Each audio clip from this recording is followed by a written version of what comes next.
Здравейте! Днес ще ви покажа как да поставите на страницата на сайта си ето такава флаш галерия, която позволява освен автоматичното, също така и ръчно придвижване между изображенията, тяхното поставяне на цял екран и извеждането на описание към всяко едно от изображенията.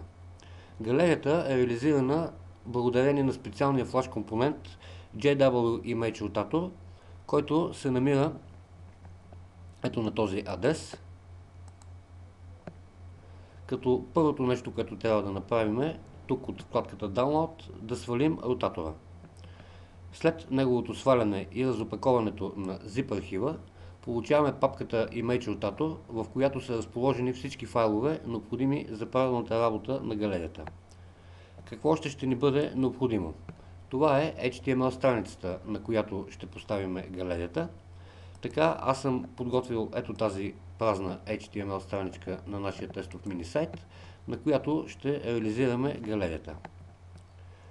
Ще ни бъде необходима също и ето тази папка, в която съм поставил изображенията, които ще включа в галерията, или погледнато така, виждаме, че те са с размери 500 по 375 пиксела.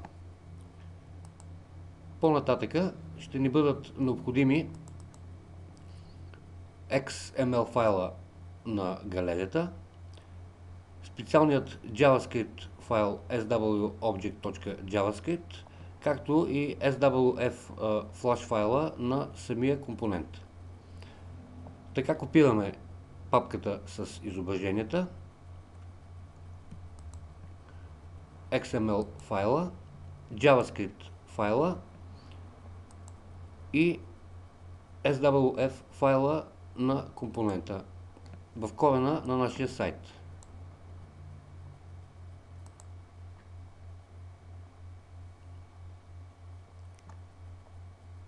Ще реализирам галерията с помощта ето на тази инструкция, като на първо място ни предлагат да включиме контейнера на флаш плеера. Контейнера е реализиран под формата на блок div, на който е придаден специален идентификатор контейнер, като в самия блок е разположена връзката, в която е описан пътя до самия флаш плеер. Копираме този код и го поставяме в областта Body на нашата страничка, на мястото, където искаме да се появи галерията. По-нататъка трябва да включим JavaScript файла swf-object.javascript, който се включва като обикновен JavaScript файл, заключен между двата тага script. И това именно е файла, който спомага галерията да бъде правилно разпознавана от браузърите. Така, ако включим само флаш компонента към HTML страницата, без този JavaScript файл, галерията няма просто да бъде разпознавана от браузера. Копираме този код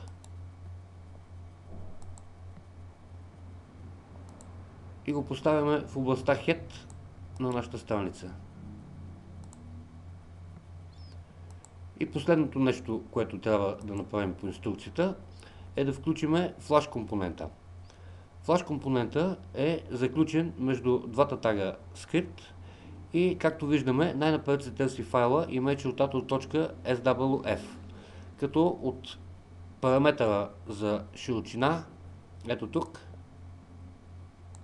може да изменяте този параметър в зависимост от размера на вашите изображения. Същото важи и за параметъра за височина на контейнера, като трябва да измените ето на това място и ето тук долу. По-нататъка се търси файла XML, който също е необходим за правилното изображение на галерията. Файлът представлява ето това. като в една трек-листа са поставени всичките изображения на галерията и в параметъра Title е записано описанието към всяко едно от изображенията. Ето тук в този параметър трябва да посочите точния път до изображението, както и неговото име. Този файл спомага за правилната работа на галерията, тъй като от него компонента черпи информация къде точно се намират самите изображения. Копираме този код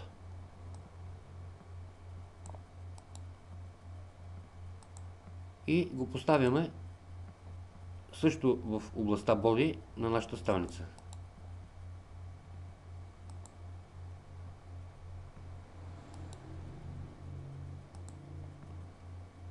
Сега ни остава само да я запазим.